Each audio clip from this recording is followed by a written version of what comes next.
বিয়ের last time কেনাকাটা বলতে পারো এটাকে। আমার বাড়ি থেকে একদম ইন্ট্রোটা দিতে মনে নেই, যার জন্য দোকান থেকে ইন্ট্রোটা শুরু করছিলাম, কিন্তু সাউন্ডটা একদম ভালো না আসায় আমাকে আবার ভয়েস ওভার দিতে হলো।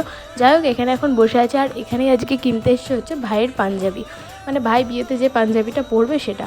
ও চাইছিল একটু হলুদের ওপর চিকনের যে কুর্তাগুলো এখন পরে সেগুলো, তো সেরকম এখানে পাচ্ছিলামও, কিন্তু রেঞ্জটা প্রচণ্ড হাই বলছিল, যার জন্য আমরা এখানে একটু অন্যরকম দেখারও চেষ্টা করছিলাম যদি একটু নর্মাল রেঞ্জের মধ্যে চলে আসে। তা ভাইয়ের গায়ে এটা ধরেও দেখছিলাম, যেহেতু এর কাপড়টা ভীষণ ভালো ছিল, কিন্তু ও একটু কনফিউজ ছিল, ভাবছিল যে এটা নেবো না ওই স্কাই কালার দেখো পাশে একটা আছে ওটা নেবো।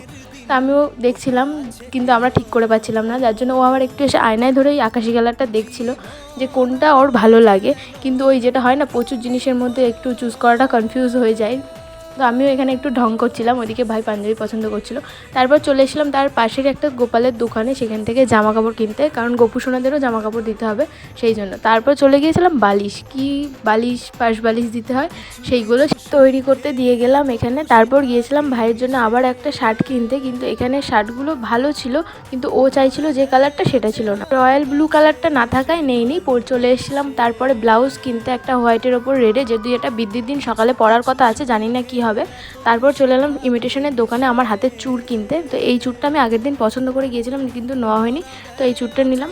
আর মাথায় শোলার মুকুট দেখছিলাম, আমি একদমই শোলার মুকুটটা মন পছন্দ মতো পাচ্ছিলাম না, যেগুলো পাচ্ছিলাম তো সেগুলো প্রচণ্ড হালকা ছিল, ভেঙে যাওয়ার ভয় ছিল। তারপর এখানে নিয়েছিলাম ইউপিন, সাইড ক্লিপ, চূড়, হার, অনেক কিছু। তারপর নিয়েছিলাম ফলস পলক, এগুলোই ছিল আমার আজকের ইমিটেশনের কেনাকাটা। তারপর আমরা দশকর্মার দোকানে দশকর্মার জিনিস কিনতে গিয়ে দেখছিলাম মুকুট ছিল, তো সেখান থেকেও মুকুট দেখছিলাম, কিন্তু যেগুলো বলছিলাম না পছন্দ হচ্ছিলো সেগুলো, এই সাদাটা আমার খুব পছন্দ হয়েছিল, কিন্তু মা বললো এটা থেকে এই লাল সাদাটা এটা বেশি ভালো লাগছে। তো ফাইনালি আমি সবার কথা মতো এইটাই নিয়ে নিলাম। তাও আমি একটু কনফিউজ ছিলাম, যার জন্য একটু মাথায় ধরে দেখছিলাম খুলে, কিন্তু সবাই বলছিলো ভালো লাগছে। কিন্তু আমার তো কেনাকাটা করে পুরো অবস্থা খারাপ হয়ে গেছিলো চোখ মুখের, কারণ আমরা এসেছিলাম সেই বিকেলবেলা, আর এখন পুরো তোমার 9:30 বাজে রাত। আর এখানে লাস্ট টাইম বলতে পারো এই যে গাছ কৌটোটা দেখছিলাম, সেই সাথে মানে প্রথমে গাছ কৌটোটা দেখিয়েছিল প্রচণ্ড মোটা, হাতে ধরতে অসুবিধা হবে, তাই আমি একটু সরু দেখে দেখছিলাম। তারপরে এখান থেকে ডালার জিনিসপত্র আরও অনেক কিছু নিয়ে কমপ্লিট করে বাড়ি চলে গেলাম।